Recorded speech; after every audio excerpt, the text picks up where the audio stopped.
Monkey butt. Monkey butt. We're just gonna go right there. He's gonna be a little dirt dog. Alright, it's a little dirt dog. We can put the dirt dog cam on you. Let's see here. I think we're up and running. I gotta scroll up to the top. And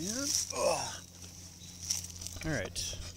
Little dirt dog. You want a dirt dog, everybody? Yeah, got the dirt dog on there. Yes, dirt dog. Released her butt. Alright, hello everyone. Welcome. I'm in the forest. You hear the birds chirping?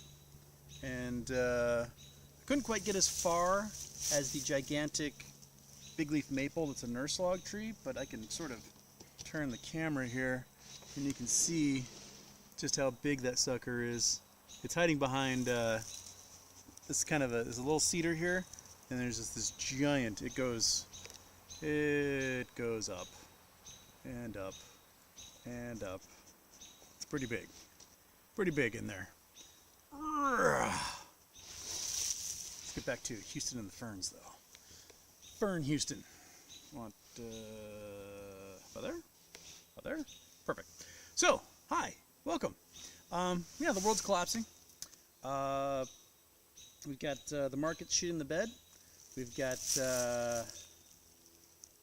GameStop's definitely trying to test some new lows here.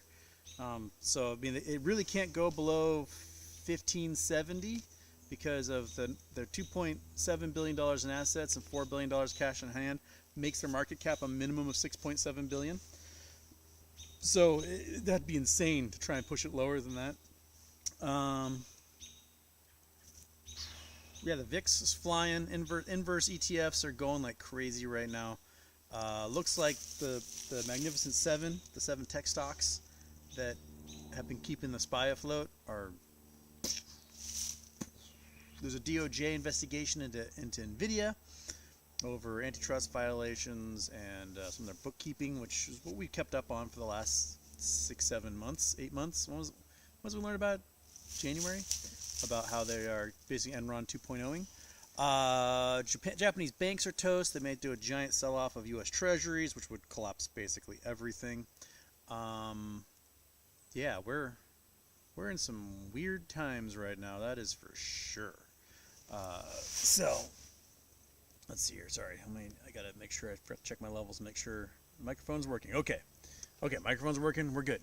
On top of that, we had the mysterious death or assassination of the top Hamas leader in Iran, which, as my roommate pointed out, is interesting because Israel's not taking credit for it. And normally Israel's like, we got him. And then you have Hamas and Hezbollah and Houthis and Shia militia going, no, you didn't. He's still alive. You liars. And that kind of plays out. This time around, Iran's like, he's dead.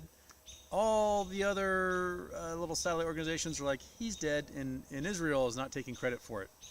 So, at the same time, Iran's like, we're going to strike Israel. The United States better not get in the way, and the U.S. is like,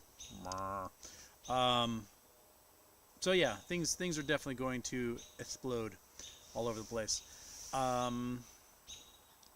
Venezuela, it's got Wagnerites in Venezuela working for Maduro, who's now talking about creating giant re-education camps. He's already hemorrhaging 25% of his population, and he basically got no income. So we'll see how long that regime can last. Yeah, so here we are. Ready for the intro? Boop, intro.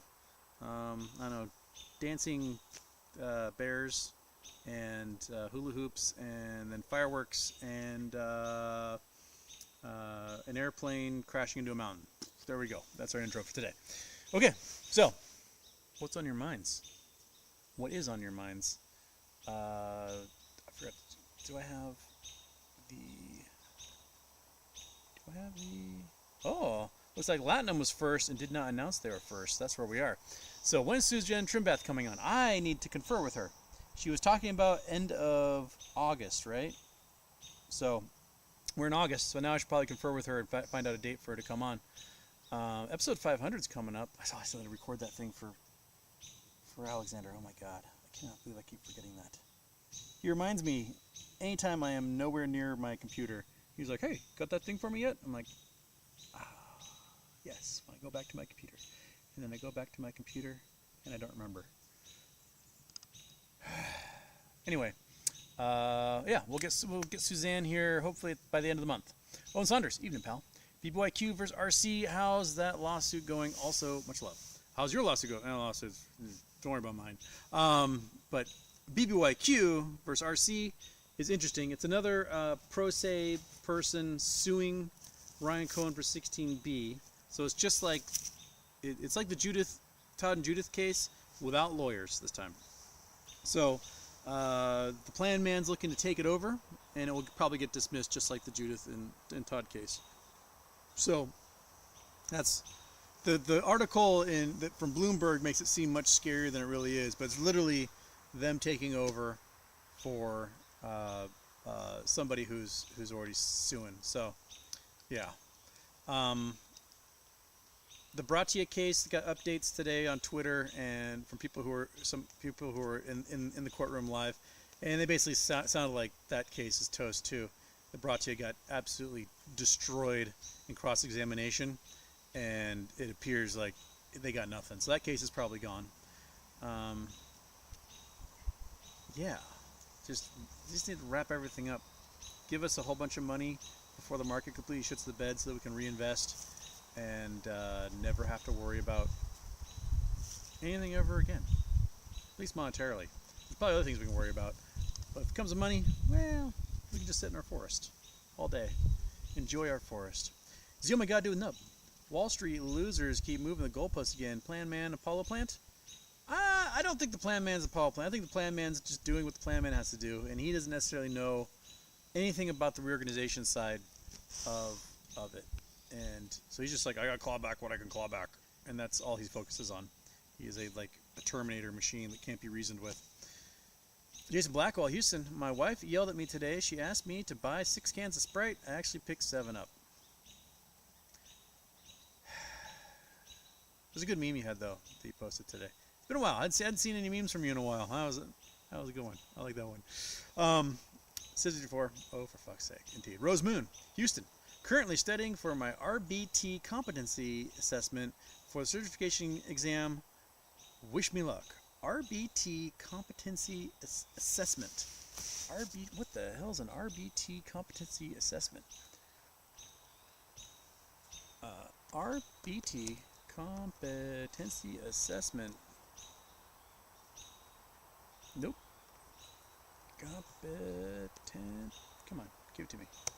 What is that? Initial competency assessment packet. Behavior Analysis Certification Board. Okay. So it's something behavioral therapy?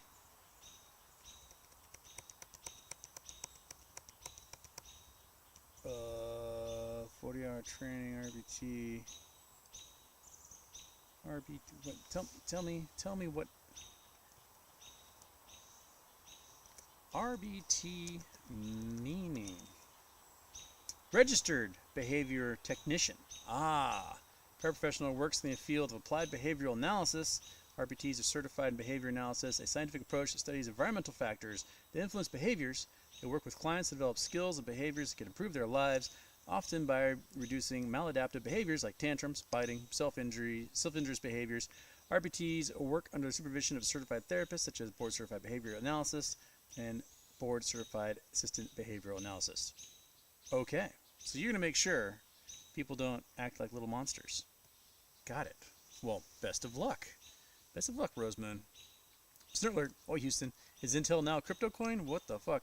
Apparently, Intel's 13th and 14th generation chips have a giant flaw in them, and they're all useless. So they're going to crash pretty hard here. They're laying off 10,000 workers. They missed earnings. So, oops. Back to the drawing board on that one.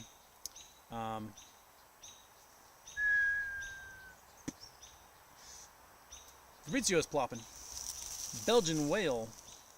Hey, I was just watching the previous stream a year early. I'm a little early today. Danny Motes, Houston, happy birthday. That $15 bottom from GME is just a theory, right? These shorting losers can send it lower still, yeah?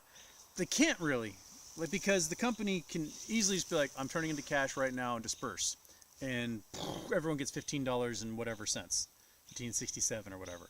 So you can try to hammer it lower. It's just a really poor idea, because then they can, you know, do a one-time $5 dividend, stuff that'll really screw you over. Danny Motes, Houston, happy birthday. Oh, he did throw in. I selfishly want $10 again to mega load on GME. Wouldn't that be great? I just don't think it can ever hit that again. Andrew Stewart, Houston. Why would Palestine accept any sort of ceasefire when Israel launches strikes inside and outside of their borders? Obviously making this so much worse than it needs to be. I can't explain the Middle East, man. I just can't.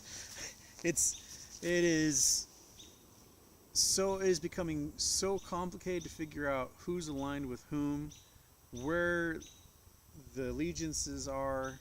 Like, Iran is Shia, Saudi Arabia is Sunni. They hate each other in the way that, like, Protestants and Catholics had problems for centuries, right? They fucking hate each other.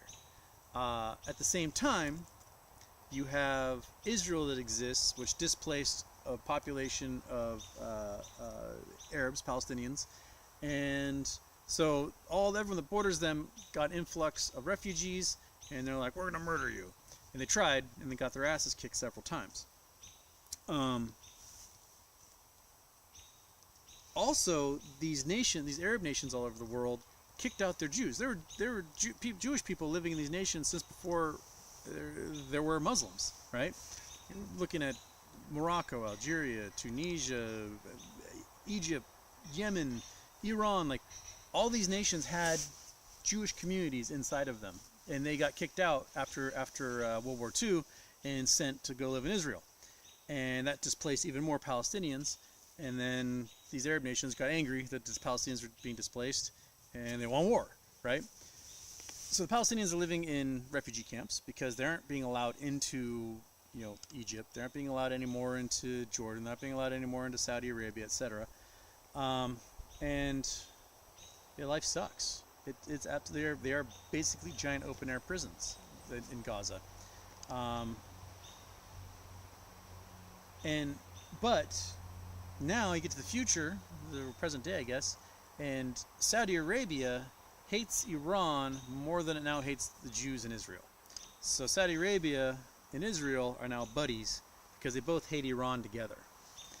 I'm not sure how stable an allegiance that is, but I can imagine the entire region exploding into the weirdest war full of, national differences, religious differences, tribal differences. Because remember, that whole region was cut up by European colonizers, so the borders do not match at all what historical borders were for different kingdoms and regimes in the area. They basically, like, the Ottomans lost, and the Brits went in there for 30 years and just kind of fucked with everything. So outside of that, you have Iran is now doing a proxy war against the Israelis by using satellite groups, using the Houthis in Yemen, using Hamas, Hezbollah, Nazreen, maybe even try to use, like, Shia militias from Iraq, etc. So Israel is definitely like, okay, we have to deal with these guys directly attacking us, but we also have to deal with the people who are funding us. So they're going to be probably sending jets and all sorts of things over there. It's a mess, and I don't know what the solution is. I don't. I think part of the solution has to be Netanyahu has to go, because he's a terrible man. He was terrible before all this. He's going to be terrible after all this. He's terrible during this. And I don't know what an ultimate peace solution is at that point. It just doesn't seem. I don't know. I wish everyone could enjoy a nice little fern forest like this to just settle down. Right, shout out to Monkey Butt and Fat Cat. Well, Monkey Butt, dug a hole. You can see her butt right here. That's the monkey butt right there. I brought the lounger out for her, and she appeared to just want to dig a hole and sleep in that. So that's what she's doing. Fat cat never ventures this far. He goes in the yard. He does not like coming into the forest, even though he's technically a forest cat. So he's a piss poor forest cat. That. Colin, big day for LPSN. Day 10 over $1 to beat the chance to delist or reverse split. Okay, there you go for LPSN. Brandon Wells is here. Christy, the market's starting to look ugly as the bond market goes crazy with the yield curve starting to straighten out. Recession is close. Yeah. I think it'll start to hit us when construction slows down in the fall. Because there's really no point in building things right now. We've got a 9-month supply of new homes. We have an infinite supply of commercial real estate. Like custom home builders, they'll get work because people are like, I want a new kitchen. They'll get that stuff. But as far as spec, no, spec is toast right now. Keith Dixon, what was that brief after-hours MEMMAT spike? Is the bankruptcy rumor true? It sounds like that the Canadian portion, at least, is going bankrupt. I've not seen anything listed about the Nevada registered portion. They have no income, none. They sold off everything that made an income. So now they're just a collection of debt. So Uzi really destroyed that company so fantastically and so fast that I hope that there's a Canadian version of a plan administrator who's going to sue the crap out of him and the board for what they did and claw back as much money as they can from those folks, because they did violate the fiduciary duty that they were supposed to be responsible for the shareholders. They just violated it. Kelly Reed, Canada's 5-year bonds tumble.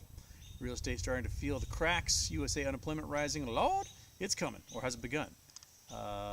Shake my head. Wait. SHAM rule indicates it started?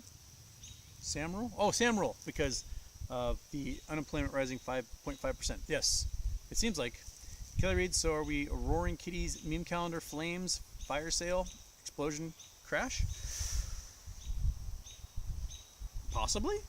I mean, if he's a time traveler, then he definitely knows. Cran Green's here. Boris Raspy, Houston. We're definitely in flames. Thoughts on AMC? I don't think I'll ever bother with AMC until they are debt free. They'll ride the wave of meme stocks, but I don't think we'll see them ever go to like $77 again, or to get back to where they were $770. I don't see that happening at all.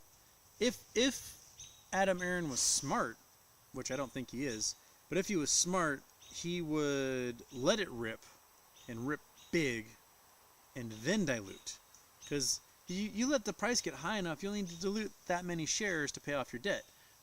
But it goes from like $3 to $5. He's like, oh, sell 100 million shares.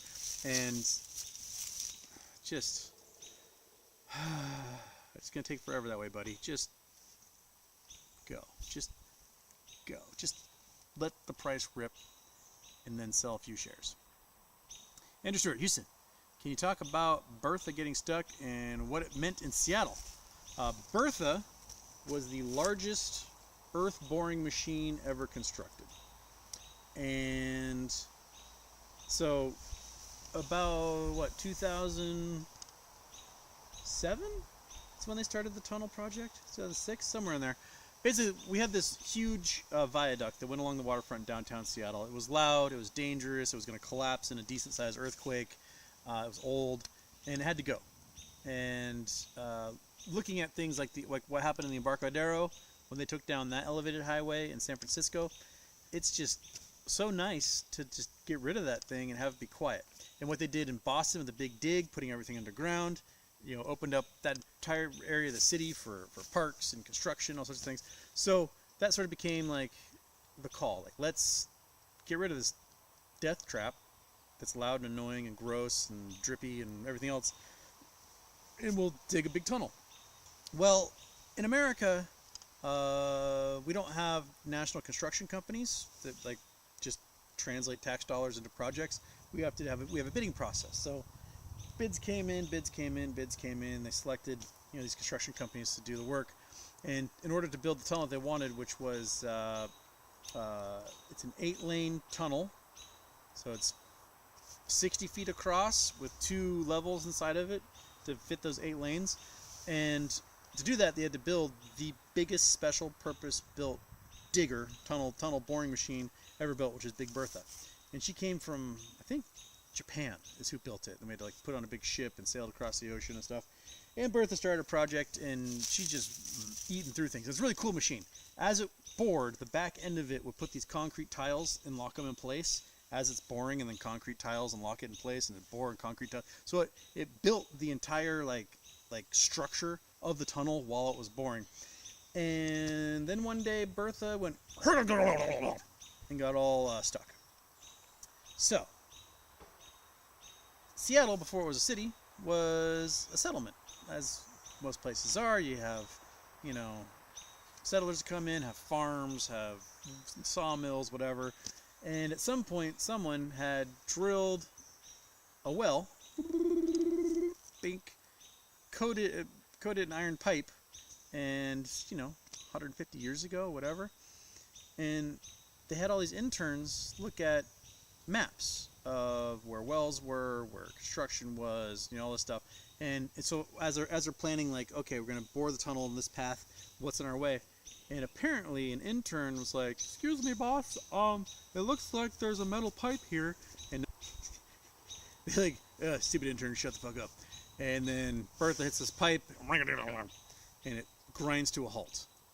And the contractors had a lot of egg on their face because there was a record of like email from this intern saying, "Hey, there's a pipe here," and everyone ignored the intern, and cost like hundreds of millions of dollars. What happened was, you can't back the machine up because you now have this lattice work of concrete giant tiles, so you can't back it up to fix it because all that stuff's in the way.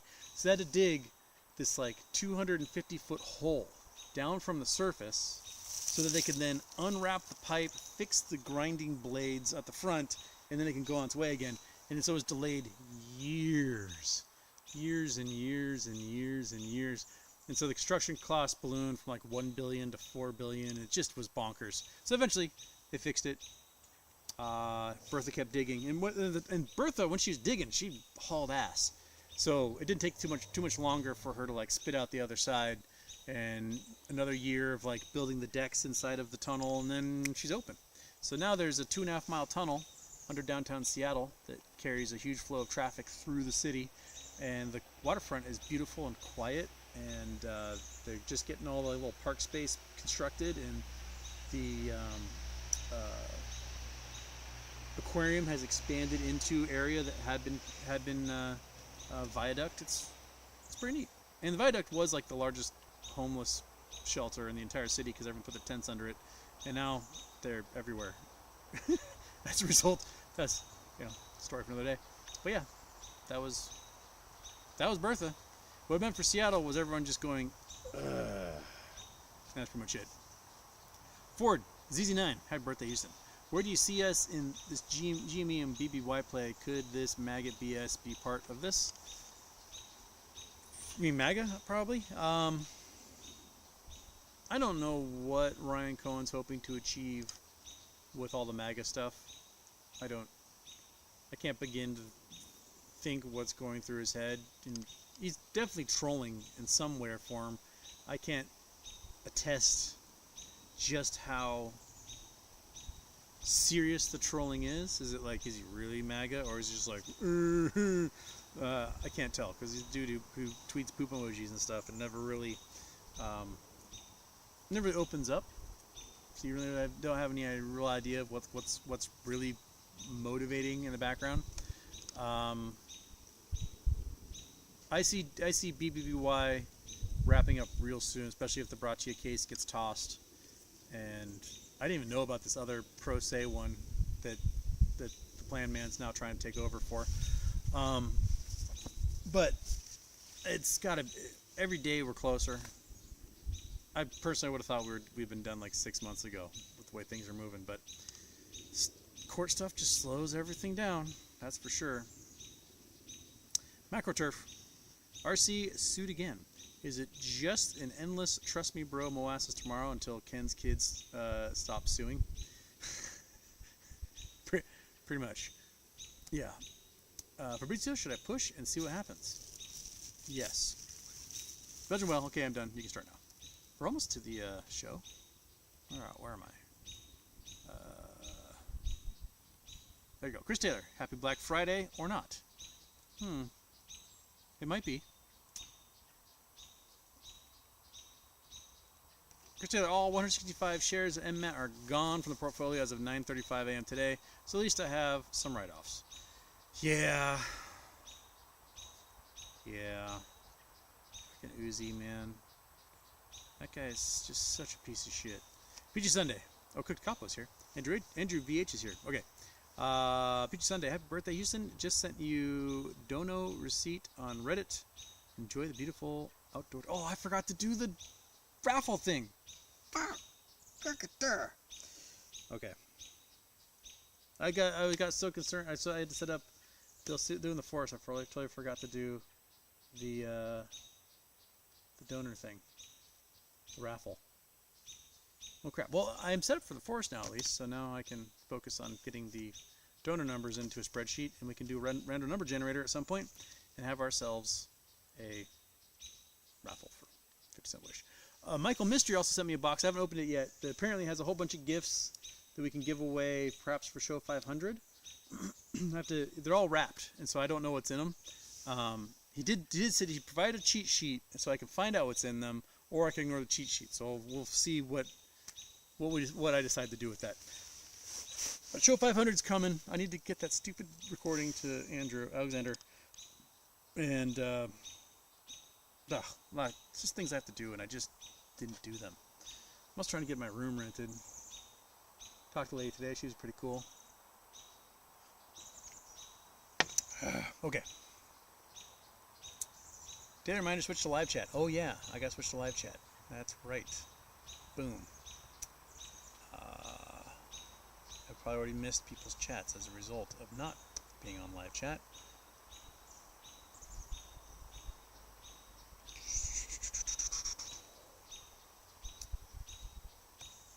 Artemis ferns are my favorite. Those are huge. There's some big boys here. Look at those guys. Big old fern forest out here. Just so many ferns. Look at you! Look at you! Look at little spores. Look at your spores. Look at all those spores right there. You're so spory. Little dinosaur plants. Mr. Oak, Houston.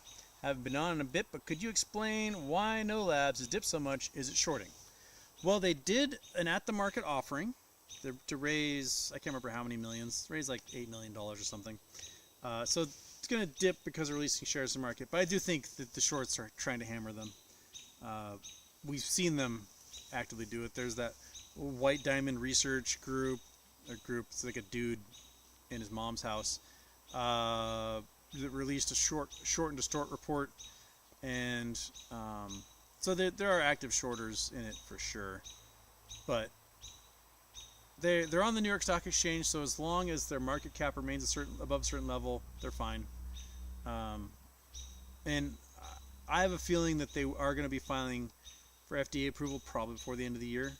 Last year, the rumor mill was they're going to shoot for fall of 2024, which is coming up. It's almost fall, 6 weeks away. So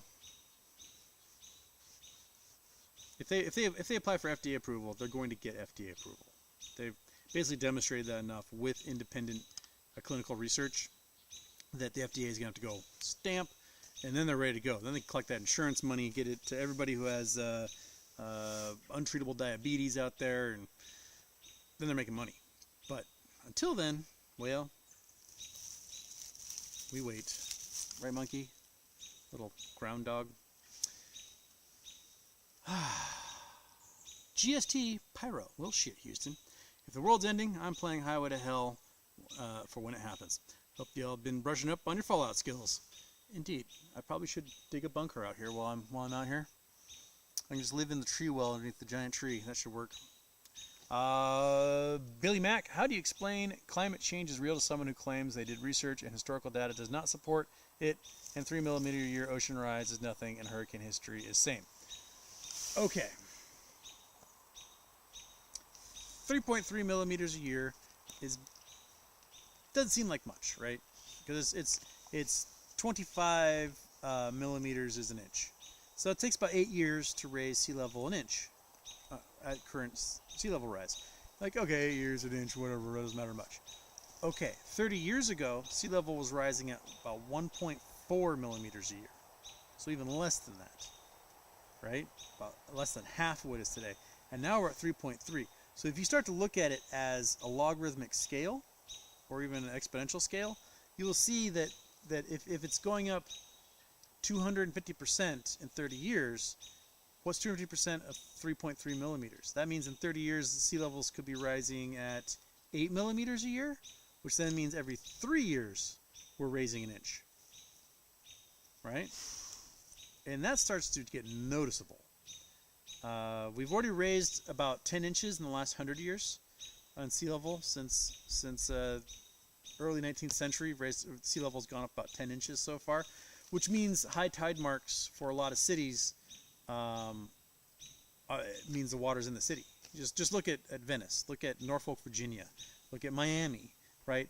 These places are starting to get coastal flooding way more frequently than they ever did before. It means that low-lying areas, atolls in the South Pacific, etc., are toast because they're just soft shifting sand on top of old limestone that represents old coral reefs. And if sea level rises high enough, that sand goes away, and there's not really a system in place to replenish it. So yeah, those places are doomed. As for historical data, if they actually did the research with the historical data, they would see that we should be approaching glaciation. The interglacial period began about 9,000 years ago. That's when temperature should have been the highest, right? And then it should steadily decline from there. But what happened is, in the last 150 years, the temperature not just went up, but it surpassed the interglacial period. It surpassed every interglacial for at least the last 120,000 years. So basically since before humans started cooking food and making societies, well more than 100,000 years before the first society formed, is how warm things are right now. And why it should concern you is that the majority of humanity lives on the coasts. I'm sure there's some of you on hills and in inland and whatnot, but if you look at where population is aggregated, like where it's concentrated, it is in coastal regions that aren't too far from the shore. Our seaports are almost all there. Few on rivers, whatever. Airports, where people live, where we grow food, right? Where we've got oil refineries, chemical plants, nuclear power plants, etc. All those require huge infusions of water. It's easy to get stuff to and from ports that are built in these coastal areas. So if you just picture, sea levels rising at an increasing clip, right? Eventually they're going to get swamped, no matter what. If we have a catastrophic meltdown of glaciers, such as what can happen for the West Antarctic ice shelf, if the shelf disappears, that glacier just falls in the ocean and sea levels can rise feet overnight. And if that happens, then you're looking at basically a Fukushima situation for the entire planet. You get a 10-foot sea level rise in a matter of days or hours, fucked. A billion people dead, no way to move goods around the world, so then people start starving, right? Power generation plants out, coal fire plants out, nuclear power plants out. They're poisoning the water supply. Oil refineries are underwater, so then you aren't getting oil refined, and no one can move and go places, and everything starts shutting down, and you are definitely in like apocalypse land. Centers of government gone. DC's toast. So where's our government for the U.S.? The UN's toast because they're at sea level as well. So what do you do? Where do you go? What happens? What then? You're fucked. And that's kind of what we're heading towards. And Now, hurricane history is not necessarily the same because hurricanes, like the numbers might not be too different as for how many hurricanes form each year so far. There's a slight increase, but it's that the speed at which they form and their peak wind strength is going far beyond anything that we thought mathematically possible. We had, categories 1 through 5 for hurricanes. They're now talking about making a category 6 hurricane because of how many super hurricanes we've had. Most hurricane speeds are about 10 to 20 miles per hour difference. So 75 to 85 is category 1. 85 to 105 is category 2. 105 to 115 is category 3. 115 to 135 category 4. And 135 and above category 5, right? But we have so many hurricanes and typhoons and cyclones and things that are forming that have sustained winds 180 miles an hour, 190 miles an hour, right? That you are tens and tens and tens miles an hour above where your scale is. And so you might need to add in a category 6 or even a category 7 so people understand just how powerful these storms are. And it's not just hurricanes, it's the heat domes and the polar vortexes and the torrential downpours and hailstorms that are happening as storm systems squeeze around the heat domes. We're fucking things up big time. Half this planet is either burning up or flooding. That's like the two options we have right now. We have giant floods hitting. Let's see, just since May, we've had Brazil, Chile a couple of times, right? We've had Ecuador, Colombia, Venezuela. We've had Central America, up and down, Mexico, Florida, Texas, the American Midwest, right? We've had Toronto. We've had Moscow, Spain, France, Germany, Switzerland, Austria. We've had Saudi Arabia this week. We've had West Africa. We've had East Africa. We've had China basically continuously for the last 2 months. Mainland Japan, Okinawa, Siberia, like everywhere. Everywhere has just had giant flooding events. And some of these floods, I think it's the 6 weeks between the middle of June and the end of July, I think we had like 24 500-year floods planet-wide. That's crazy. That means these are floods that happen once every 500 years. The probability of them, and we had that many spread across the globe because these heat domes, these giant high pressure systems cover an area, and storm systems can't penetrate because it's high pressure, right? The air is blowing out, so the jet streams are pushing them up and around these heat domes, and when that happens, the storms get squeezed, they heighten, which causes more condensation, and they just dump water like crazy. And we're just gonna have more of that. So anyone who's like denying climate change is just I don't think there's hope for them, really. I think they're just too stupid to really honestly grasp what's happening. And this is not even including things like the ending of the Atlantic cycle, right? Where the Gulf Stream is going to shut down and stop bringing warm water and warm air to Europe, and Europe's going to freeze. Because the warm air and warm water doesn't have a good way out of the Gulf, the American Southeast is going to boil, and people are going to die. And that's basically what we got going on. I think I'm missing some super chats. One sec. Come here. What's happening? I think I'm moo pooling. Did you send me a super chat? Yes, you did, and it is. Where is it? Where are you? You're not there. Come on. There you go. Moo pooling. What's your take on why GME has been selling off for about a month now? Will we see $15 soon, or do you believe there is some sort of floor at 20, etc.?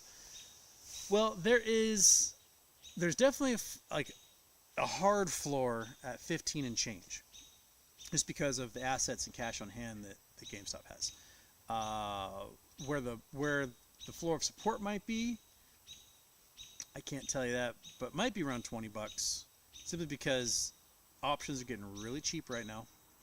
And if you are someone who has hundreds of millions of dollars named Keith Gill, you might go, I'm going to start another gamma ramp. And you can definitely afford to do it now. It is cheap for these options.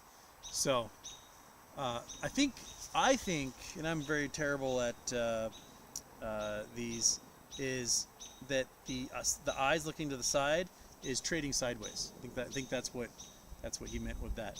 So we're trading sideways, and it's kind of trading sideways, pushing down. So things are getting cheap, and I might personally start loading up on options that are maybe 6 weeks or so out, come Monday or next week, just because if the price keeps staying this low, the implied volatility is dropping so much that I can buy a significant amount of options at a fairly reasonable strike price for not that much money. And I might start doing that next week.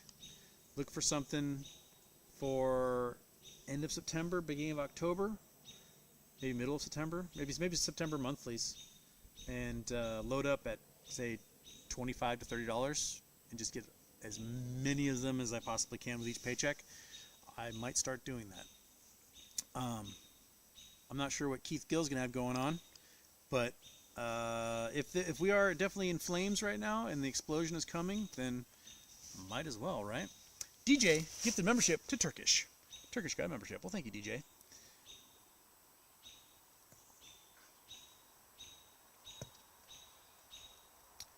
Artemis, haha. Word intros are possibly my favorite, just behind the double and quadruple intros. Okay. Cran Green gifted 5 memberships. Oh boy, Cran Green. Who got them? Oh, come on. Crud. No, I can't get this stupid mouse to work. Here we go. Okay, DJ gifted membership. DJ gifted a whole bunch of memberships. Here we go. So Cran Green, Thomas Dubois got one. Excellent for Thomas Dubois. False Flags got one. Vera Nokum got one. Yas, Walt the Man in the Middle. I like that we got some good Charity Tuesday donors in there. Bob was gifted one by DJ, and Area Nas was gifted one by DJ, and Buckdot was gifted one by DJ, and then Mupulin. If you had a gun to your head and had to speculate on when and why Roaring Kitty would come back, what is your prediction? During the flames and right before the explosion. That'd be my guess. And I think we're in the flames right now. Yoker, gift membership. There we go. Look at us. All these membership giftings and things. Fantastic. Okay, I gotta click on you. Oop.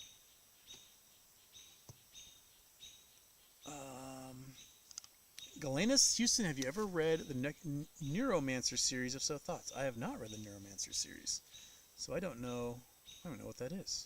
So no, I have not. You've very much happy 30th birthday for you since Friday. Let's go. It's definitely my 30th. Hope Full Pomelo 4488. To short interest hidden in international markets come home to roost in the U.S. markets as more countries tighten short selling restrictions. Especially if they're tightening the swaps. So if they're tightening swaps and they don't want to have their countrymen stuck with a whole bunch of garbage liabilities, that'll start to hurt us. Where some of the tightening is happening is on stocks traded in country and not stocks traded internationally in that country. So like Europe, there are laws against naked short selling in Europe, but that's only for European stocks. There's no laws about naked short selling U.S. stocks while in Europe. So a lot of short trading that happens for U.S. stocks happens out of Frankfurt. And so there's a lot of shorting of American companies out of the Frankfurt market because there is no law against shorting international stocks that way. I think what's going to have to happen is they're going to have to start shoring up the laws surrounding international stocks as well in the naked shorting involved. So, yeah.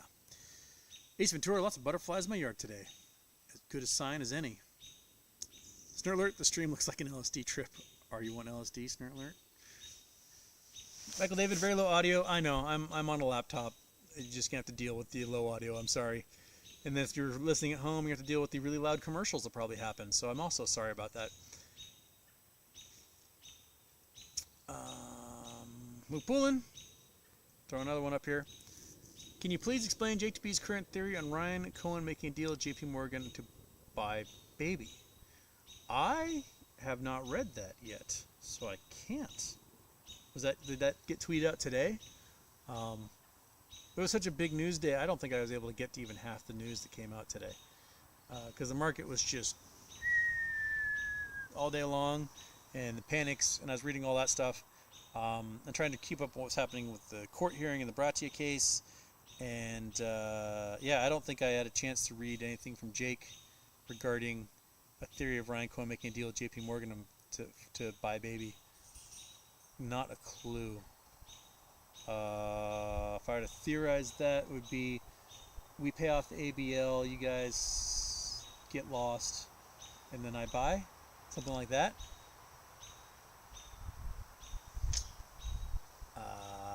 But I haven't read it yet, so I'm of no help whatsoever.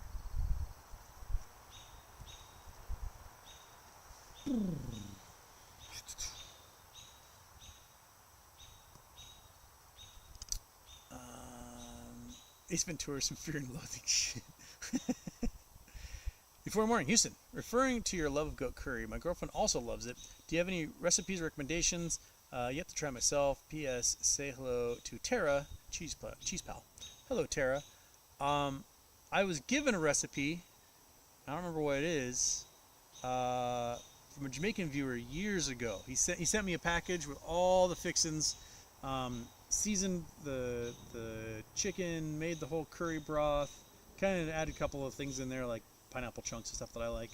I don't remember exactly the process, but it was for a Jamaican jerk goat curry. It was a little spicy, almost a little too spicy for me, but it was really good, very good.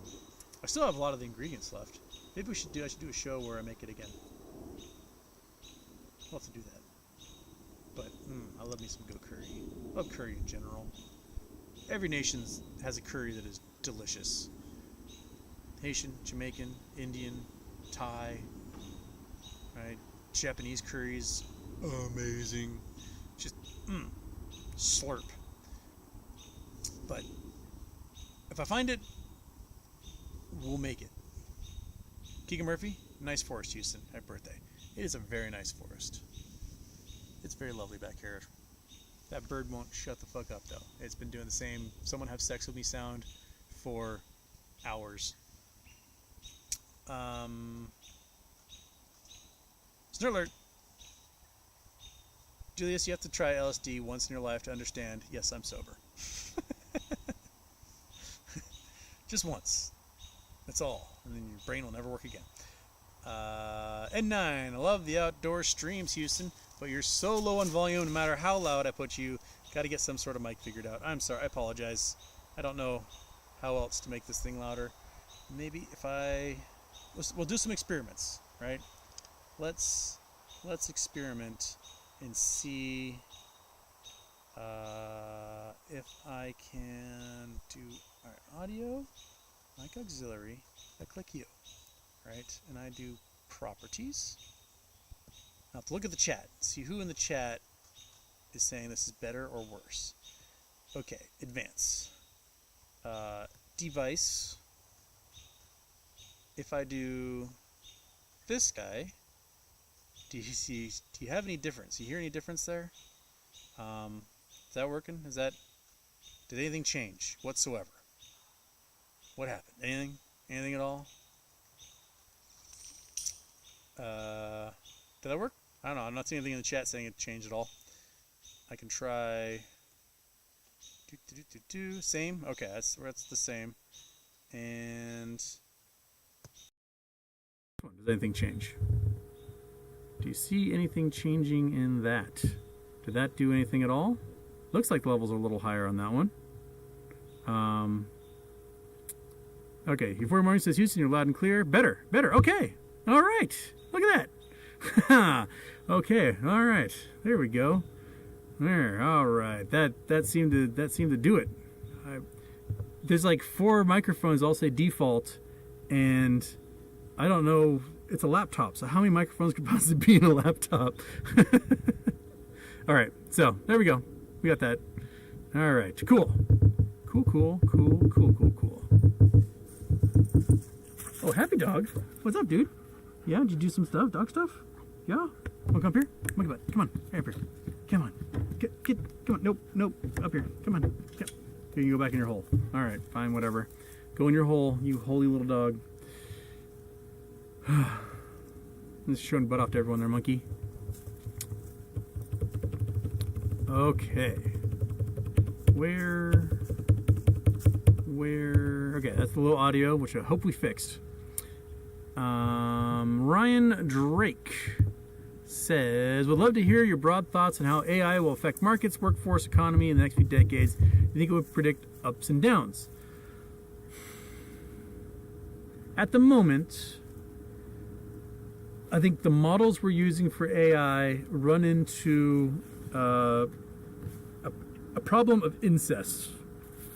As I read the other day, somebody called it the Habsburg problem, meaning there's only so much stuff out there that humans have produced for AI to emulate, right?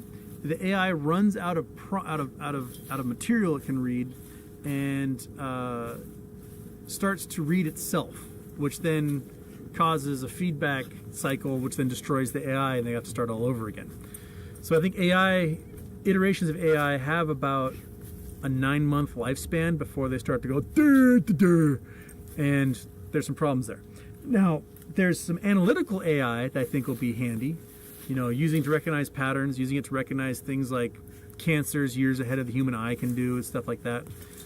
She is really digging a hole there, isn't she? There you go. That's the spot, huh, monkey? There you go. It's just a whole family of moles went flying across the forest here. And I think the analytical AI is a really great tool. The AI that's being used to write stories, garbage. Poems, garbage. Make art, garbage. And to do programming, garbage. And a big problem that folks are having who are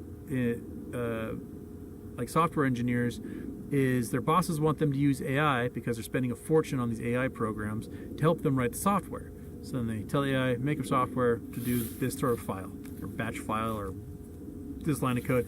And the AI makes it, and then they have to tweak it because it's not exactly how it needs to be on the website, so they got to tweak it. And when they go to tweak it, they discover that it's a whole bunch of spaghetti code that's really hard to decipher, so they end up spending more time trying to reorganize the code in a way that you can understand it than it would be if they just wrote it in the first place. And so what they discovered, an article came out last week showing that software engineers are spending 77% more time on their projects than they were before AI because AI is making everything slower. And it's expensive. And what they're discovering is you're going to need all the people anyway to make sure the AI isn't fucking up because the AI can't be trusted. So, I think the bubble on AI was too soon. Like, we saw it do some neat things, and we went, oh boy, it's the future is here.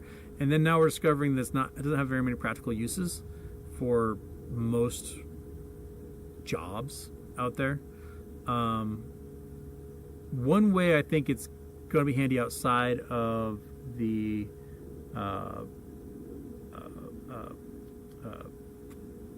pattern recognition, things like that, is for nefarious actors when it comes to hacking secure machines, because they can tell the AI, hey, try all these iterations and see if you can hack this thing.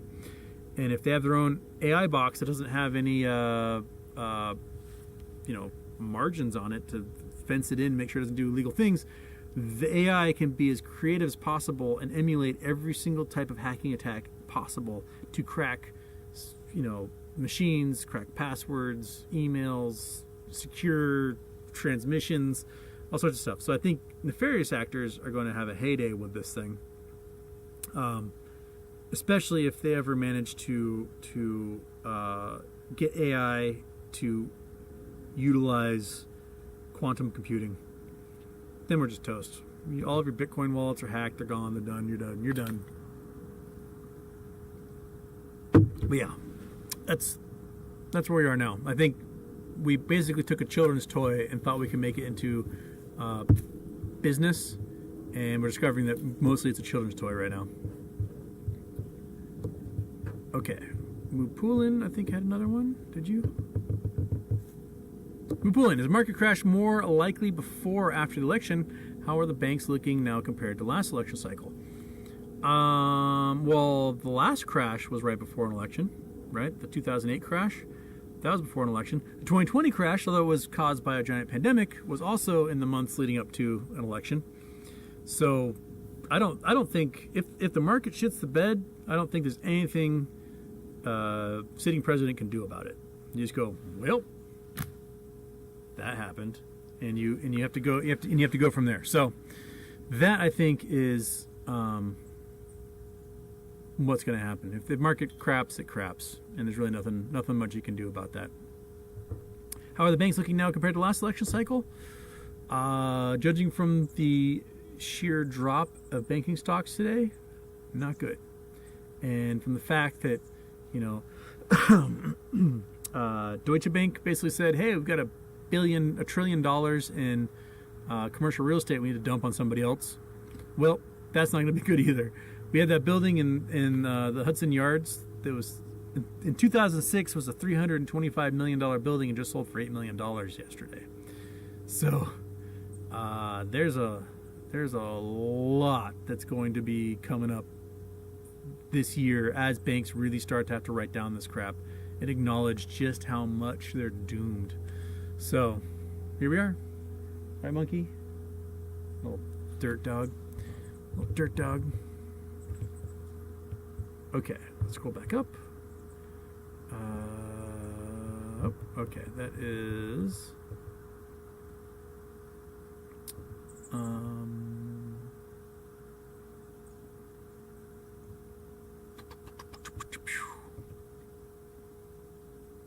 Turkish wants to know, where's the money, Lebowski?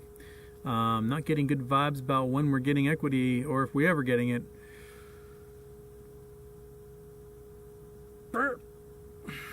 I don't know when it's going to be. I just want it to be now. I'm tired. Just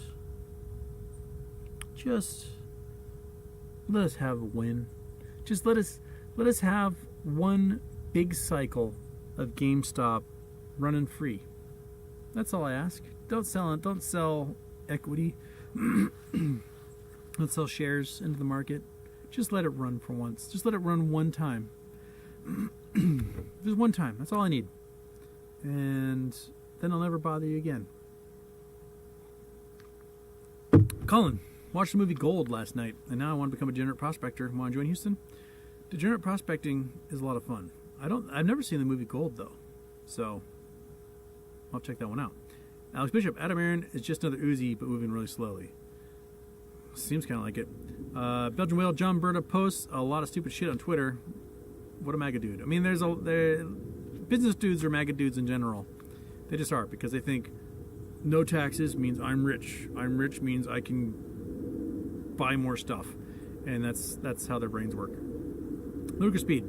Federal Treasuries had a crazy volume of 200 million a couple of days ago. Japan dumping. Yeah, the normal volume's like 200,000. And it went to 200 million. Japan could be dumping. Saudi Arabia could be dumping. China could be dumping. Norway could be dumping. Or a whole bunch of nakeds are being sold on the market in expectation that it's going to drop a lot and then they can make money off of that. So naked shorting of the treasury markets has been a huge problem for the last 20 years. Chris Ranch, Houston between the ferns. Before morning, Houston, I believe you are steadily building an ever-increasing fan base, pal. Keep on going. Your knowledge of all things is exemplary and makes for such interesting content. I mean, I don't know if I'm actually building a fan base, because my subscription numbers are I think it was 18,000 in the summer of 2021, and I'm at 21,000 now. So I've gained 3,000 subscribers in that time. But I don't do the things, like, I'm really bad at like clickbait stuff, like making a title that people go, oh, I'll go watch this, and then doing the little thumbnails for the guys like, and then some stupid title above it. And everyone goes, oh, I gotta click that. I'm really bad at that. I also don't. For a while there, Marius was helping us cut out little short blips, and that actually helped a lot. He cut out little 2-minute clips and stuff and post 5 of them a day or so. That was great. But he was doing it while he was learning how to do video editing in a class, and now he's not in that class anymore, and I'm on my own. So, it is what it is. I do the long shows, and that's what you get. Doug Doink, shout out to ungulates. Indeed. Thomas Dubois, Houston. It's a beautiful day out here in the Pacific Northwest. Giant hugs to monkey butt. Oh, monkey, floor dog, ground dog, ground dog. Oh, I'll give you a scratchy scratch. There we go. I should have just moved this huge chair. It's now in the way of the monkey butt. You can only see her butt. That's all you got there in the corner. It's just one monkey butt right there. Whisker Biscuit. MAGA being furious at Kyle Rittenhouse is now hilarious. I missed that until just before the show. I saw that apparently he's like not supporting Trump anymore, and the Trump crowd is like, "Well, fuck you! You should have gone to prison anyway, you little murderous asshole." And well, it's kind of funny. Just Mammy, add king tides. King tides definitely cause all sorts of problems. You get those either during new moon or full moon. And depending on if it's apogee or perigee, just that much more tug on the earth really affects a lot of water.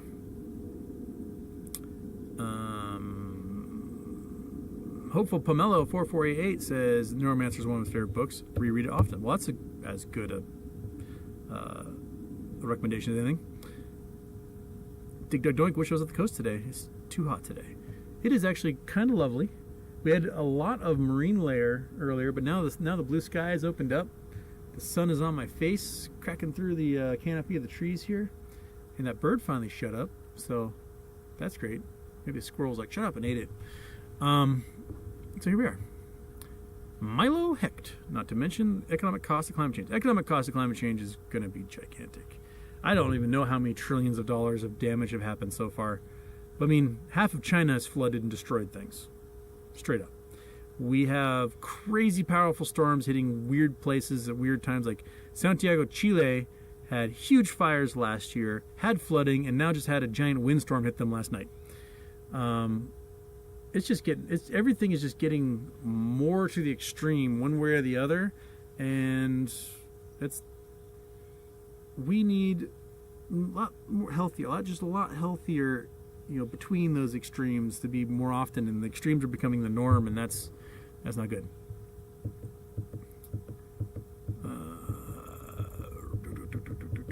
Shadowfire, metallic nodules. The ones on the ocean floor that we're going to destroy the ocean to get. Yeah. Like, we discovered that those little nodules are like the environment for the ocean floors, and we're just going to scoop them all up and destroy the ocean floor environments, and everything's going to get covered in silt, and yay us. And now we got some manganese.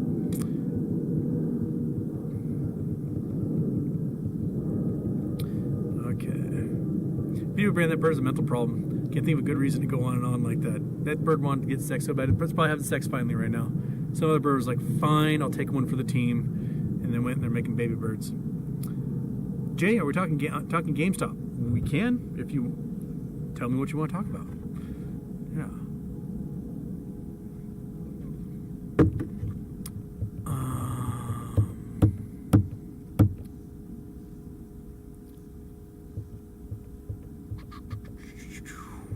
Gotta scroll past all the membership giving aways.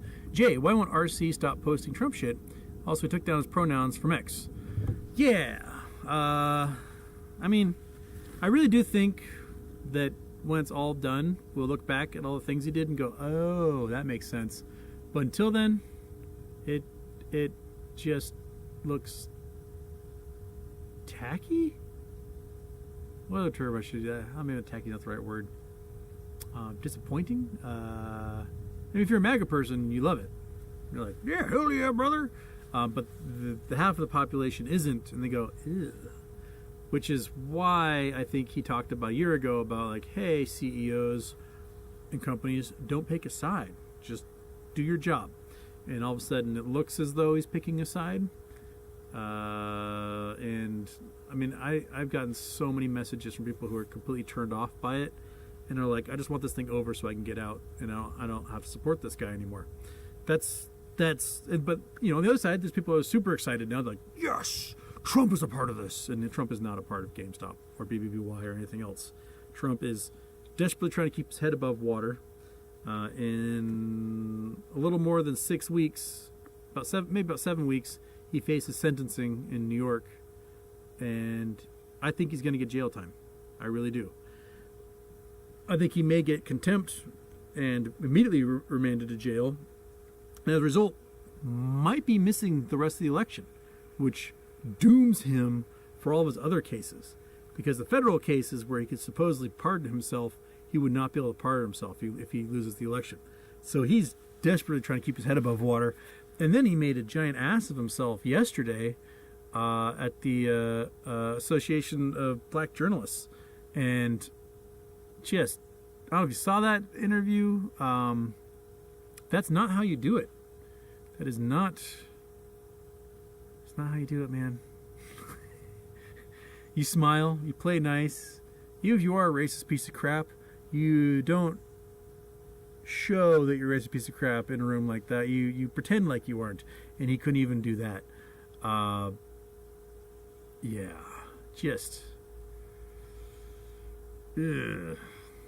That was not a good look for him at that point.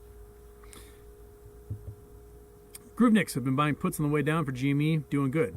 I mean, it's gone from 26 to 20 in the last 10 days or so. So I'm sure you are doing pretty well right now. Citizen 54, Trump is running scared from a debate with Kamala. Looks like Prez Tiny Hands used to grab them. Now he's just won. The big cowardly orange puff has no way out. He's going to have to agree to a debate, or show up to the one that was already agreed to with the Biden team for September 10th, because we're starting to see chicken posters pop up in battleground states, and if your opponent is successfully referring to you as a chicken, then being a chicken is what you will be. You're gonna have to nip that in the bud and just agree to a debate. But if you agree to debate, you're debating with a prosecutor who was going to get you to admit to felonies in front of the nation. So I don't know. He's rocking a hard place, man. Should I stay or should I go now?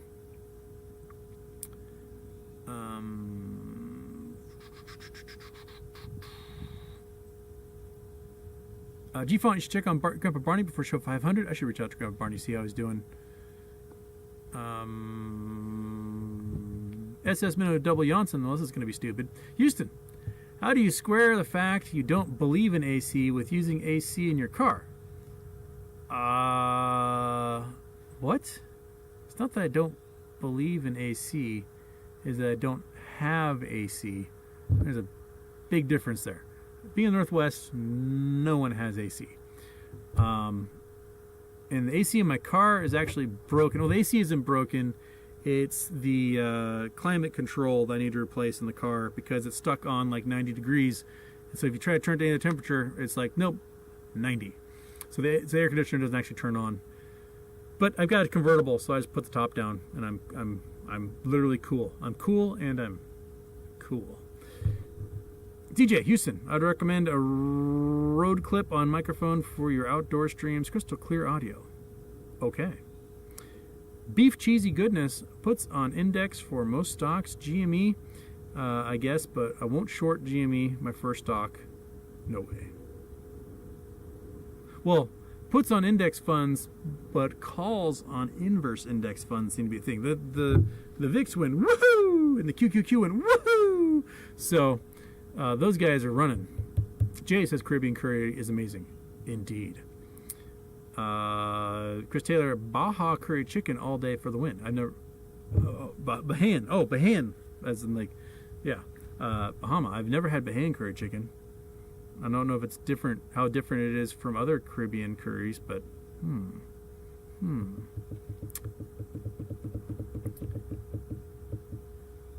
Okay, now to where everyone says my volume levels are much better. Sounds better, but by a mic. I mean, I have mics that just hooked up to the inside a computer.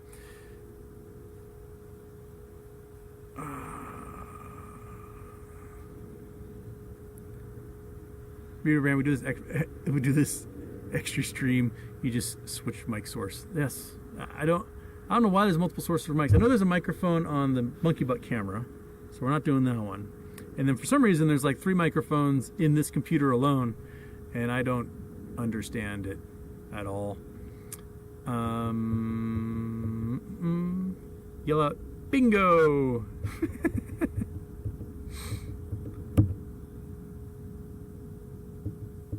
Yep, this is the laptop mic. Tapping noises are strong, so I'm tapping away as I scroll down, and you guys are seeing it all. Just from Dax, when Nvidia bankruptcy is 50 Cent puts the move. I don't think Nvidia's going bankrupt. I think what will happen to them is they'll break into 1,000 pieces.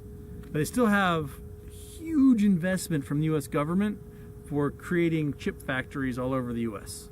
And they basically, I think, ruined the benefit of that by doing this Enron 2.0 crap that they've been doing. So, yeah. Meow says, if you put dog food in your dog's mouth and wait 24 hours, Nvidia chips will come out the other end. Really, monkey? Do you have a butt of gold? Do you have a gold butt there, little buddy? Can I scratch your head? Hey, scratch your head. Oh, scratch your head on the chair. Well, the dog who laid golden poops. Corey Jones, yo, what up, homie? Go Braves. Hey, my favorite Brave,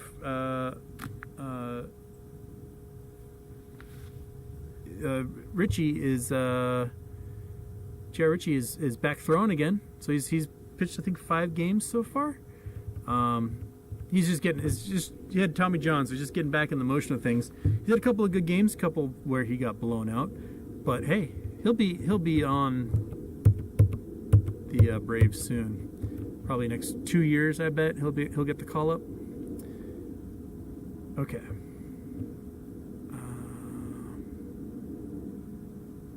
Jay, do you think Walls is a good VP choice? Yes, I think he's an amazing VP choice. He's got appeal for multiple reasons. One, he's got appeal in Texas because he's a champion high school football coach, and that goes a long ways. He also has the ability to sort of explain policies in a way that makes you go, oh, maybe government should work for us, right? There is how do I phrase this? The U.S. government has the largest purchasing power of any organization in the entire planet. This is the national level, state level, county level, etc. The purchasing power of government is gigantic, which means we can do things extremely cheaply if we want to. And we can use this purchasing power to improve the lives of the citizens. The problem is we come up against groups that do not believe the government should have any function whatsoever, and that only private industry should be able to do these things. And they say that private industry can do it cheaper, which is never the case. That does not happen at all. When government expenses get out of control, it's because of private industry working as contractors for the government, and not because the government went out and did it itself. I've used this example before, but Army cooks. You have a whole bunch of people that are trained by the Army that have a logistics service that cook food for members of the Army. Yeah, I guess what? A lot of it's like school cafeteria gruel. I get it. It's not, filet mignons and lobster. It is a bunch of food to get a whole bunch of grunts, the energy they need so they can go fight wars.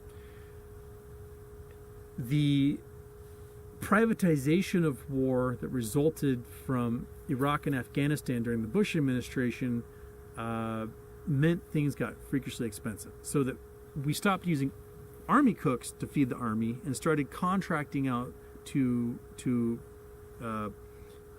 defense contractors like KBR to make the food for us. And it turned out KBR was making food for like $100 a meal per soldier, when it should have been like $1.50 per meal per soldier, but they're essentially charging the U.S. government $100 per meal per day for years and taking billions upon billions upon billions upon billions of dollars. That's not efficient. That's not cheap. I mean, they loved it. They got to have gigantic kickbacks for their executives and shareholders and everything, but it did not save us any money, and it did not help in any way, shape, or form. So we talked about the Bertha tunnel at the beginning of the show. The project to build the tunnel through Seattle is like $4 billion. It should have cost much less than that. In 2010, while Bertha stuck underground in Seattle, I got to Norway, and the Norwegians may be asleep by now, but if we got any Norwegians in here, they can verify. I got there the day, this has been October 2010, the day the tunnel under Oslo opened. And it's a huge tunnel. Some of it is underground, other parts of it are chunks that are in the harbor. They're like encased chunks, kind of like the Lincoln Tunnel. And it is twice as long as the tunnel in Seattle. It is, I think, 6 lanes of traffic plus 2 rail lines go through that tunnel. And it cost them $400 million. So it's twice as long, bigger, cost them 1/10 as much. Why? Because they have a state-owned construction company that just builds things. These dudes are on salary. You just say, hey, go over there and build that thing. And they go, all right, nothing else to do. And they go build it because that's their job. They don't have to make a profit. They don't have shareholders to worry about. They just have to do the project, finish the project, and they go on the next project. And when you have an actor like that, shit gets done. The roads, there are no potholes. Every road is an amazing surface. This is a place that freezes and thaws all winter long because it's a harsh environment, and there are no potholes anywhere. Japan's the same way. You don't see potholes in Japan. The roads are smooth. You got to put in a new water line, you just repave the whole road, right? You don't have to spend $2 million a mile to some contractor to do it.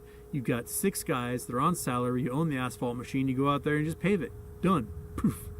So there are huge benefits to that. So Tim Walz is the kind of guy who does a really great job explaining how we use the government to improve people's lives and save in the long term.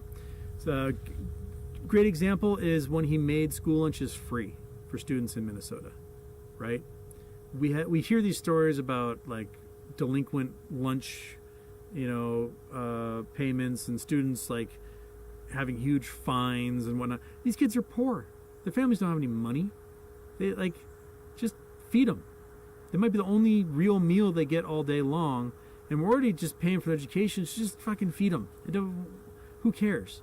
Feed the rich kids too. Feed them all, and that way none of them have to feel like, oh, I'm embarrassed because I'm getting the free meal.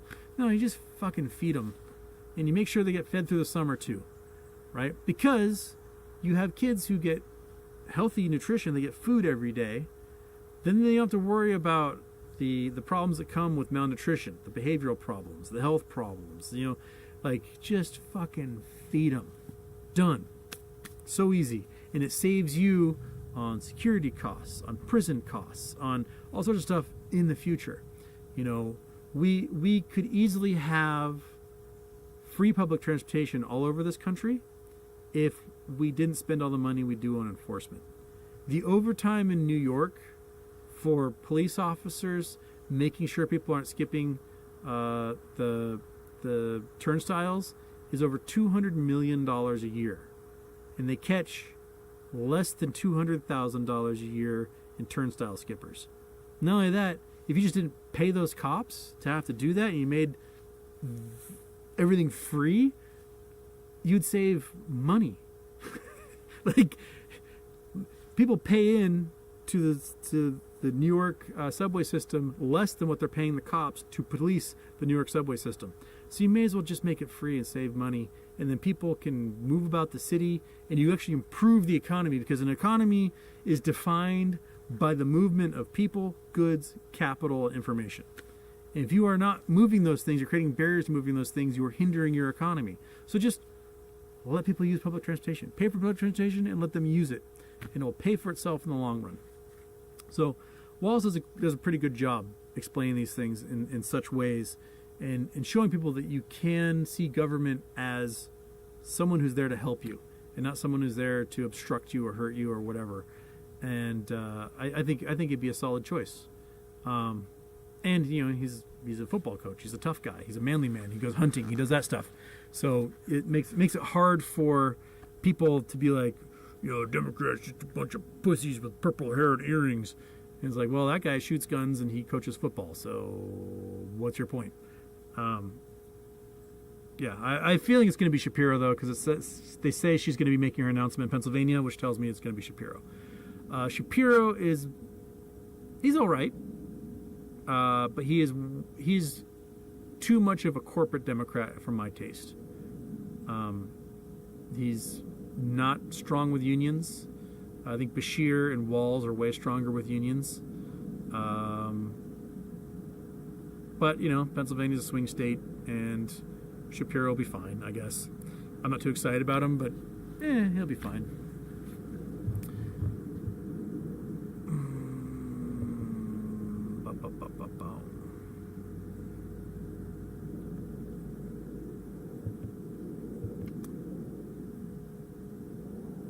Now people are complaining about my microphone. Well, I pick one. You want soft and delicate, or do you want to be able to hear me? One or the other. But there's definitely an airplane flying above, so that's getting picked up on the microphone. That's the airplane.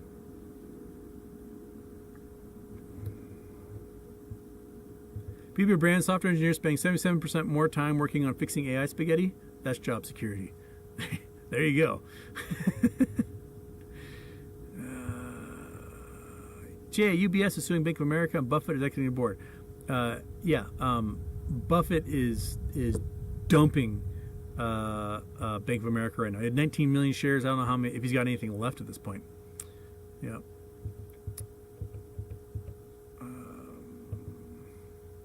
PG Sunday, did Tesla or Bell invent telephone? I don't remember reading anything about Tesla making a telephone when I read his biographies, the ones that I had.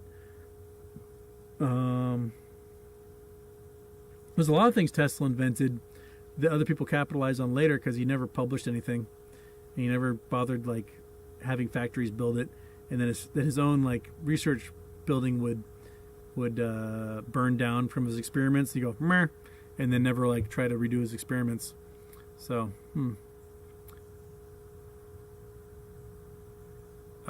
Jay asked, did Bell?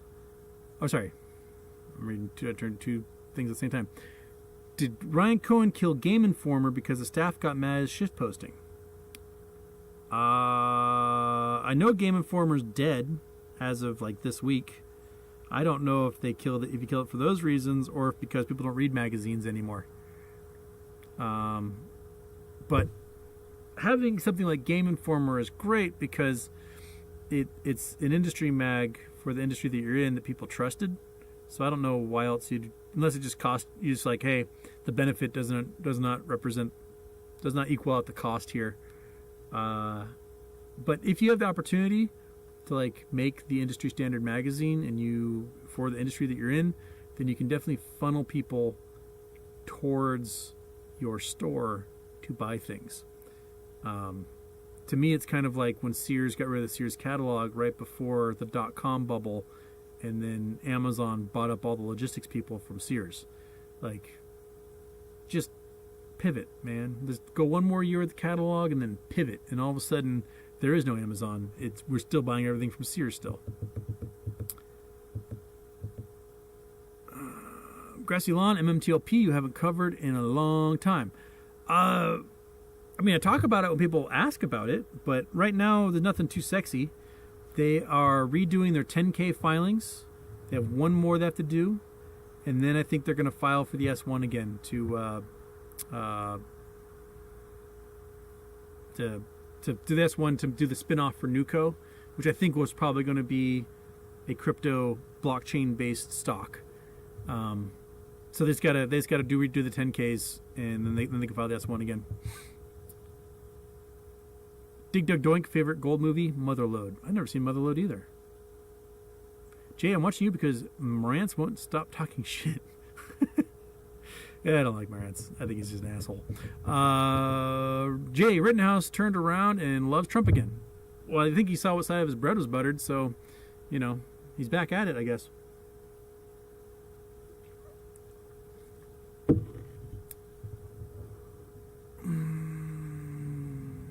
Mapulin, my bank stopped my super chatting due to potential fraud, damn it. It was me. Give me my super chat back. Yeah, bank. Let him give me brain stripper cash. Oh, did you know the professor from Gilligan's Island? He lived near you. Yes, I met him when I was in high school. It was the first time I met him while walking my dog. We gone to a little beach on the south end of the island, and old guy walking his dog, and our dogs started playing with each other, and it turned out it was the professor from Gilligan's Island. I'd heard he lived on the island. After that, I would see him every once in a while, see him at the grocery store, wait on him at the bar I worked in. He died, about 10 years ago now? Maybe? I think it was before COVID he passed away. But yeah, the professor lived here. Robert, what was his name? Robert, God damn it. No, I cannot. I think that's what happened to me is COVID made it so I can't remember anyone's names.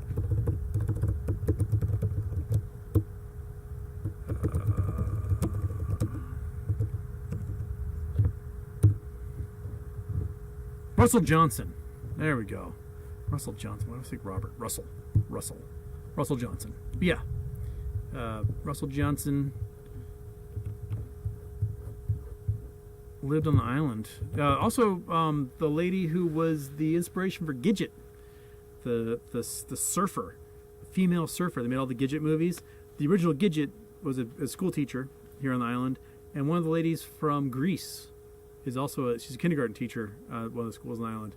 And so they always do like a yearly Grease showing, and she's the star who shows up. Who else we got here? Linda Evans from Dynasty. We got Elizabeth Mitchell from Lost. A whole bunch of rock and rollers. Roger Waters from Pink Floyd has a house here just north of me. Ben Shepherd from Soundgarden lives through the forest, probably about 1,000 yards that way. Who else is here? We had Conan O'Brien for quite a while. Would spend every weekend up here, but at his in-laws' house, and that house is up for sale right now. H. John Benjamin, for some reason, is on the island a lot. The guy that does the voice for Archer.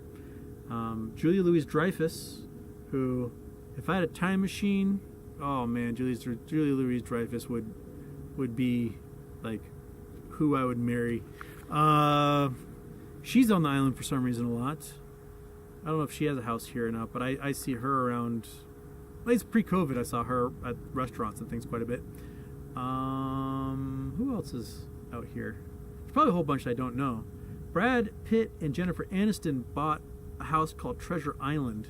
It's a tiny little island inside the harbor just north of me, and they bought that in like 2003.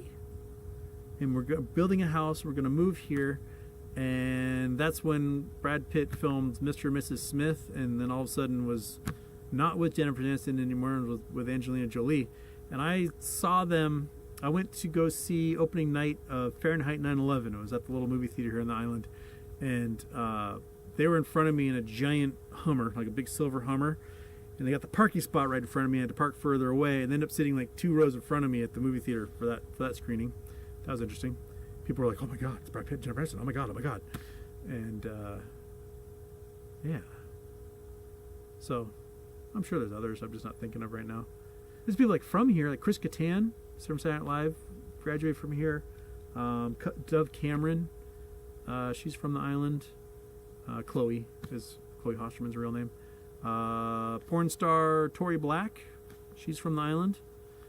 I don't know if she still does porn stuff, but she's also fucking weirdo. Who else we got here? I don't know. There's others out here. Oh crap! It's 4:30. Did I miss any super chats? Do I have more super chats I gotta do before I run? I don't see any, so I'm gonna do one more question and then I'm going to run away. And I'll see you guys on Monday. What we got? Okay, that's suing. That's that thing. That is Bank stop super chatting. Keegan Murphy, GameStop just had an explosion in their tweet. Emoji in their tweet. Boom. Maybe. Maybe.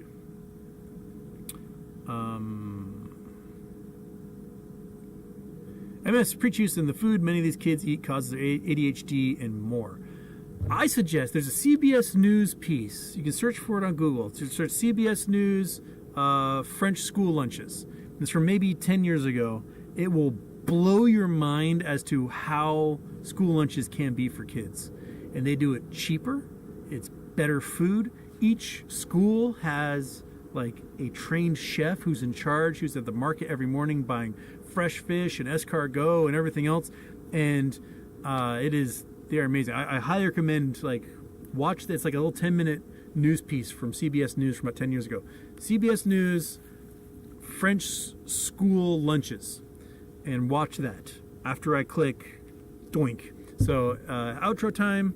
I don't know, hot air balloons, Navy SEALs doing halo jumps from them. Their chutes open and they land in the middle of Gila monsters and Komodo dragons, and then they go to war. Poof, show over. Okay, you guys have a great day. I'll see you Monday. Peace.